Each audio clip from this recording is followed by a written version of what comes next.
네, 오늘 같이 함께 말씀을 보면 좋겠습니다. 먼저 한 가지 우리가 조금 생각을 해보면서 나아갈 것이 있습니다. 먼저 바다를 우리가 한번 떠올려 보시길 바랍니다.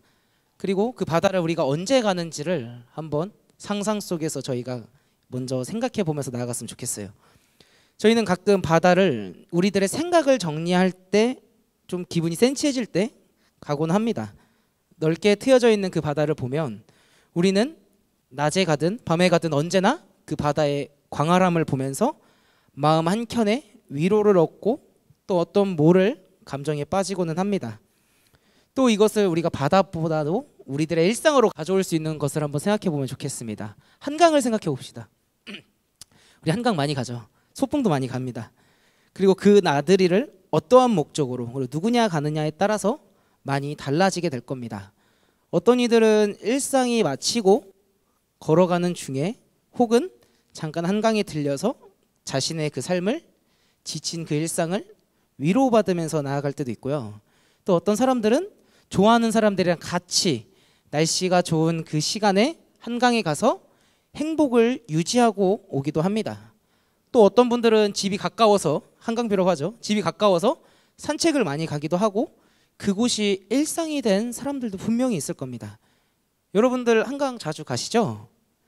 과연 어떨 때 가는지 그리고 내가 그때 한강을 떠올렸을 때 어떠한 마음이 드는지를 한번 생각해 봤으면 좋겠습니다. 힘들 때 갈 때는 그곳에서 위로를 얻고 깊은 생각을 정리하기도 하고요. 기쁘고 어떤 큰 일을 마치고 우리가 갔을 때 프로젝트나 여러 큰 행사들이 있을 때 그것을 마치고 한강을 바라보게 된다면 우리의 마음은 많이 후련한 가운데서 좀 기분 좋게 그 한강을 즐길 수 있을 거라고 생각합니다. 이렇게 넓게 트여진 물을 바라보고 있으면 그만큼 뭔가 모를 위압감에 우리는 빠지고는 합니다. 그러면 이 한강의 장점, 바다의 장점에 대해서 얘기했으나 반대로 이 바다의 좀 어두운 면을 바라보면 좋겠습니다. 불빛이 하나도 없는 아주 컴컴한 그 바다는 우리가 깊이도 알 수가 없어요. 어둠에 사로잡혀 있는 그 바다는 가끔은 무서움과 두려움에 우리가 빠질 때도 있습니다. 그래서 성경에서도 이 바다에 대해서 부정적인 부분들을 많이 얘기하는 것을 볼 수가 있습니다. 그리고 우리는 그 바다를 깊게 바라보고 있자니 뭔가 휩쓸려 빠져 들어갈 것 같이 그만큼 무섭고 두려운 공포의 대상이 바다가 되기도 합니다. 이처럼 계속 바다로 얘기를 들었지만 물은 우리에게 기쁨도 주고 때로는 슬픔도 주는 장점과 단점을 공존하게 해주는 곳이 바로 물이라는 그 한 물입니다. 네. 이 말씀에서는 오늘 이 물에 대해서 두 가지의 기쁨과 어두움을 두 가지를 다 느낀 제자들이 나오게 됩니다. 제자들은 처음에 호수에 갔을 때 아주 큰 일을 겪게 되는 것을 볼 수가 있어요. 특히 이 오늘 말씀의 전 부분을 보게 되면 마태, 마가, 누가 이 세 개의 복음서가 순서는 다르겠지만 이 말씀의 상황의 앞부분을 보면 예수님께서 큰 사건을 해결하게 되십니다. 예수님의 놀라운 기적을 보여주고 그 기적이 행해진 사건을 볼 수 있게 되는 겁니다.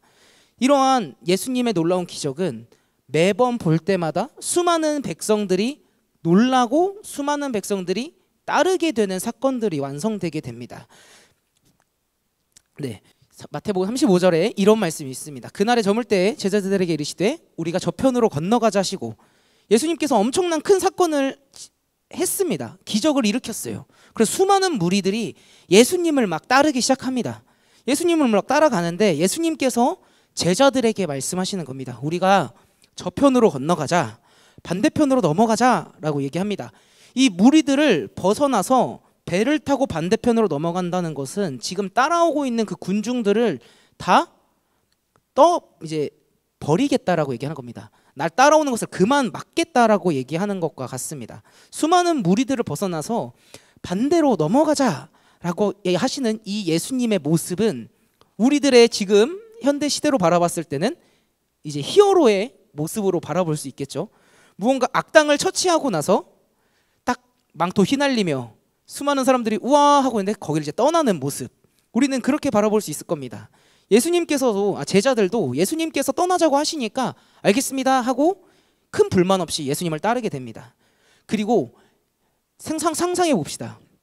예수님께서 배에 올라타는 그 시기에 제자들이 예수님을 이렇게 호위합니다. 과연 제자들의 표정은 어땠을까요? 제자들은 웃고 있었을 것 같습니다. 왜? 내가 이 히어로를 호위하는 사람이니까. 나는 이 수많은 사람들이 우러러보는 이 예수님을 가장 가까이서 보는 사람이니까.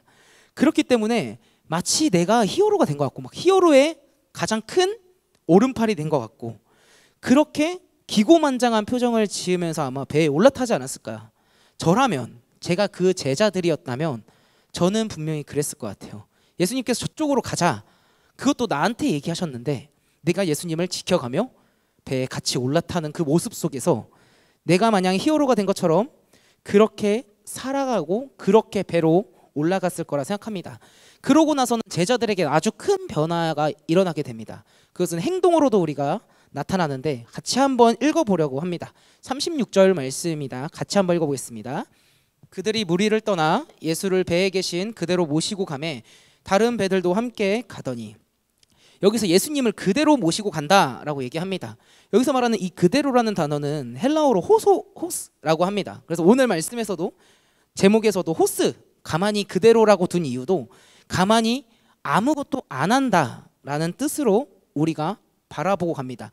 예수님을 그대로 모시고 갔다라는 것은 예수님을 아무것도 못 움직이게 가만히 그대로 모시고 간 것을 우리가 볼 수 있습니다. 그러면 우리들의 입장에서 극진히 모셨구나, 예수님을 아무것도 못 움직이게 극진히 대하면서 예수님을 모셔갔구나 라고 생각할 수 있지만, 여기서 우리가 한 가지 바라봐야 될 것은 예수님을 따르던 제자들이 저편으로 가자라고 했을 때는 수동적인 모습입니다. 예수님께서 가자고 하시니까 큰 불만 없이 가는데 여기서부터 제자들이 능동적인 모습으로 바뀌게 되는 것을 우리가 볼 수 있습니다. 왜 제자들이 능동적으로 이렇게 변하게 됐을까요? 이 바다는 정확하게도 호수, 이 물이 있는 곳은 제자들에게는 가장 많은 경험을 해왔던 곳이에요.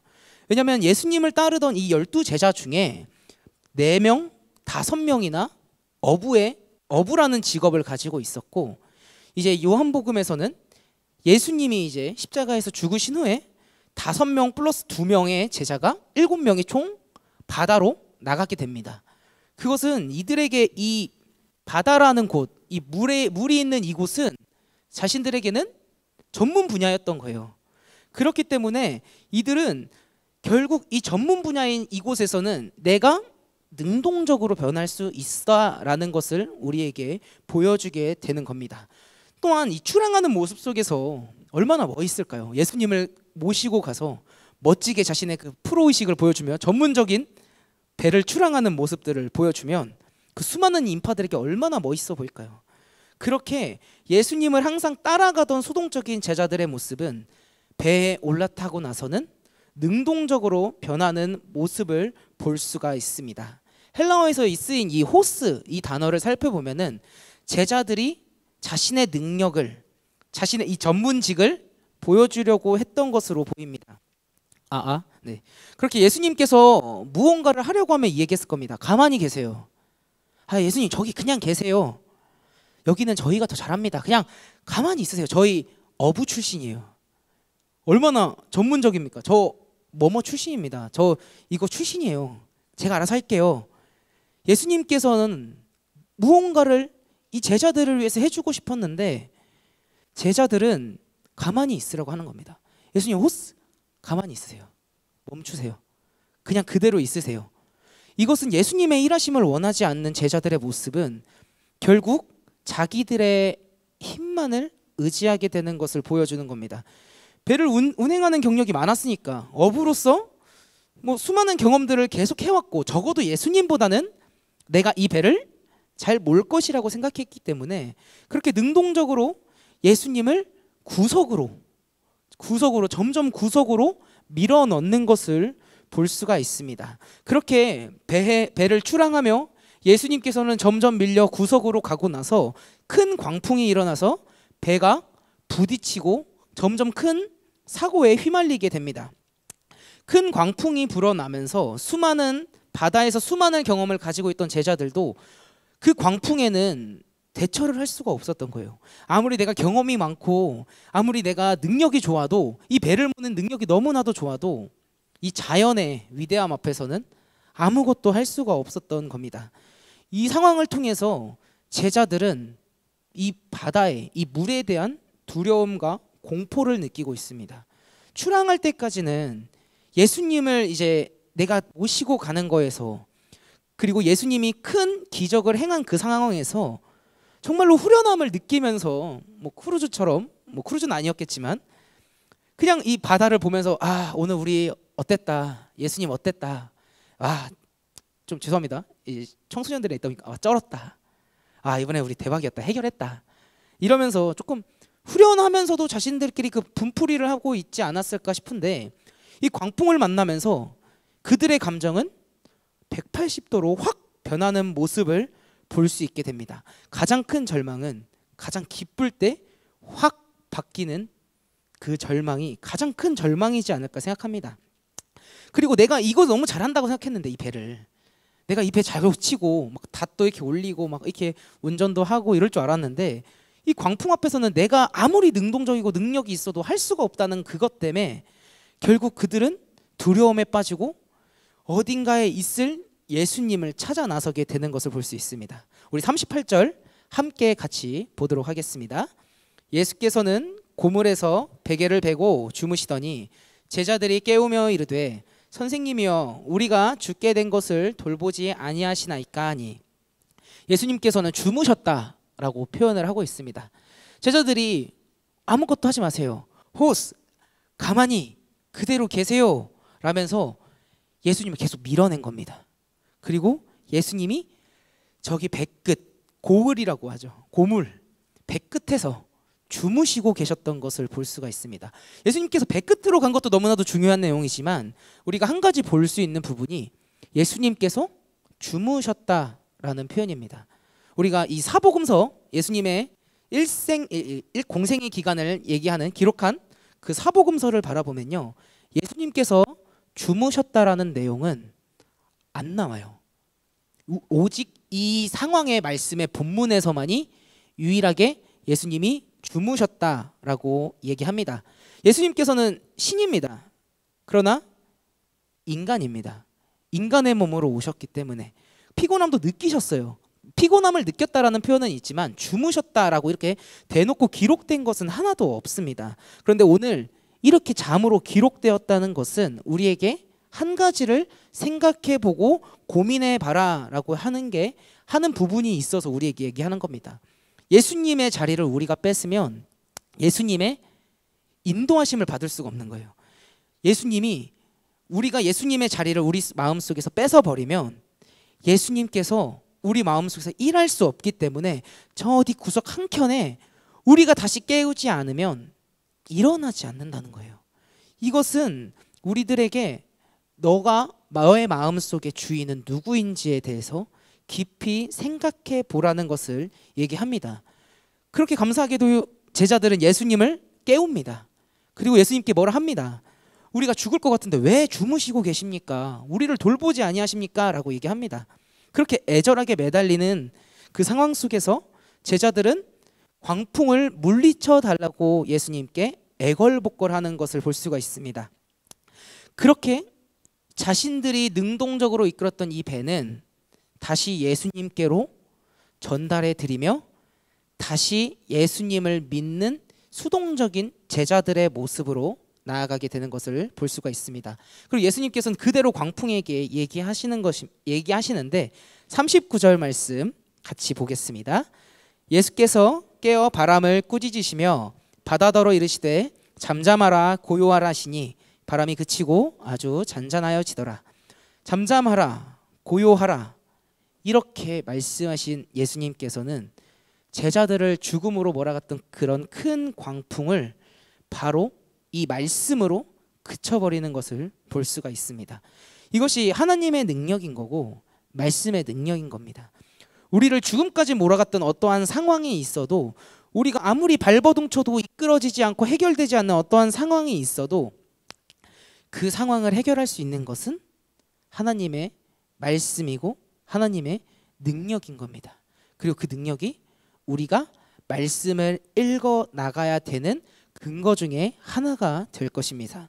우리의 인생의 방향을 어떠한 방향을 잡을 때 우리들은 살다 보면 아픔도 당연히 오고 고통도 당연히 찾아오고 해결할 수 있는 상황도 오겠지만 반대로 우리가 어찌저찌 해도 해결할 수 없는 상황들도 오게 됩니다.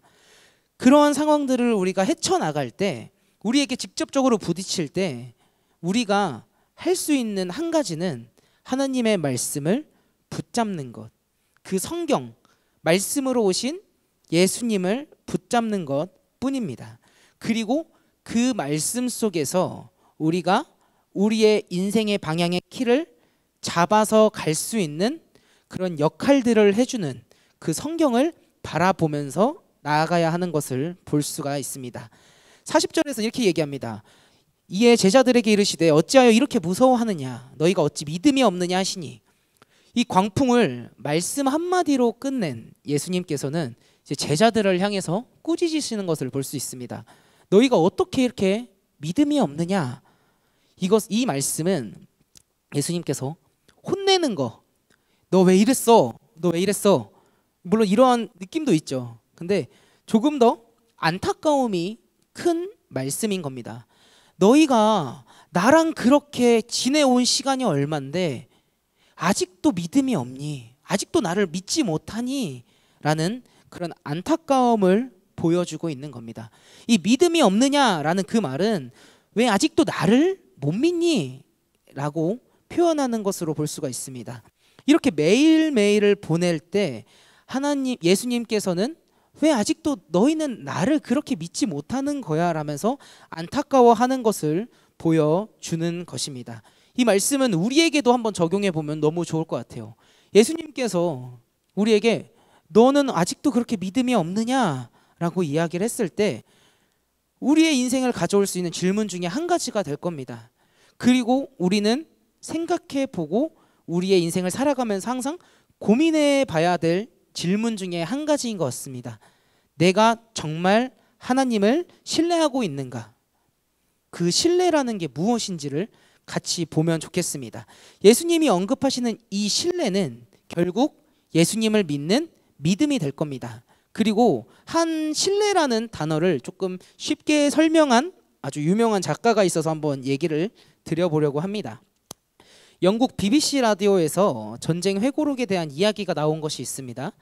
당시 제2차 세계대전 중 독일군이 런던에 연일 폭격을 가하던 시기였습니다.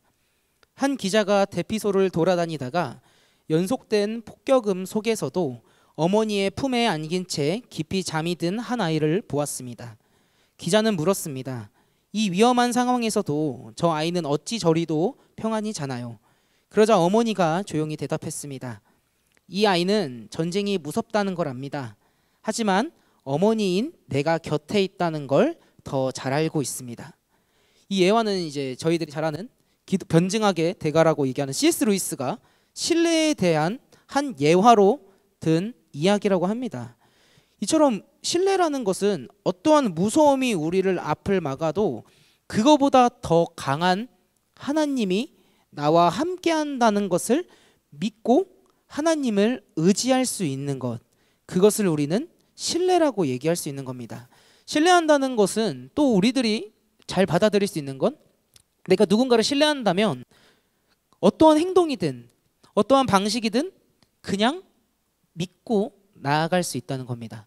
때로는 그 방식이, 그 행동이 내 머릿속에서는 그게 아닌데, 그리고 내 감정 속에서는 이게 아닌 것 같은데 라고 생각해도 그것에 동요되는 게 아니라 그냥 가는 겁니다.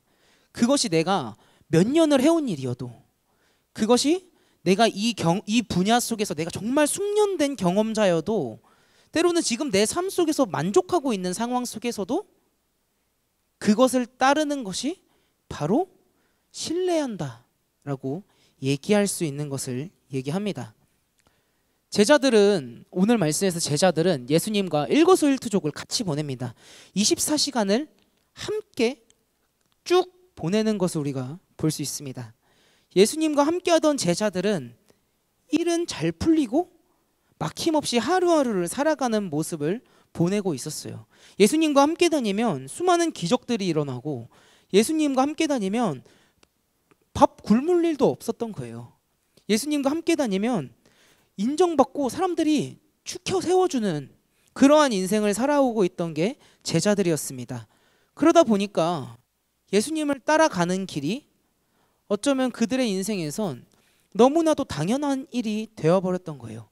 당연히 예수님은 언제나 항상 내 옆에 있고, 우리로 치면은 그냥 우리 이렇게 매주 교회에 나온 상황이 너무나도 익숙해진 상황이 되었던 겁니다. 그러다 보니까 너무나도 중요한 것을 하나 놓치고 있었던 거예요. 제자들도 우리도 예수님을 정말 신뢰하고 있는가? 라는 그러한 질문을 우리들이 다시 한번 던져보며 각자 개인에게 그 질문을 가지고 고민해보는 청년들이 되었으면 좋겠습니다. 그리고 우리들이 매우 그 예수님을 신뢰한다는 것으로 이 매주 교회에 나와 예배를 드린다는 것으로 그것을 신뢰로 합리화하면서 그렇게 우리의 신앙을 안일하게 습관화하면서 살아가지 않는 그런 청년들이 되었으면 좋겠습니다. 그냥 신뢰한다는 것은 정말로 그 온전히 그 예수님의 뜻을 그냥, 이게 진짜 어려운 것 같아요. 그냥 믿고 나가는 것, 그냥 하는 것, 그리고 가장 중요한 것은 그것이 지금까지 내가 여기서 10년, 몇십 년을 해온 것을 그거라도 예수님께서 그냥 내려놓으라고 했을 때 그것을 순종할 수 있는 사람이 될지, 그것을 우리 모든 청년들이 고민해봤으면 좋겠습니다. 그러면서 가장 중요한 것은 그거죠. 내 삶의 주인이 내가 아니라 예수님이 되어야 된다는 것. 내 삶이 능동적인 내 삶이 아니라 예수님을 향한 수동적인 삶으로 변해야 된다는 것입니다. 물론 그렇게 열심히 살아가고 있는 청년들인 거 다 압니다. 그렇지만 혹여나 이 중에서 지금 내 삶으로, 내 마음으로 살아가고 있던 청년들이 있다면 그것을 한번 고민해 보면서 오늘부터라도 다시 한번 내 삶을 하나님께 내어드립니다라며 그렇게 다시 한번 예수님을 신뢰하며 묵상하며 내 삶을 조금 더 예수님께로 나아가는 그러한 청년들이 되었으면 좋겠습니다.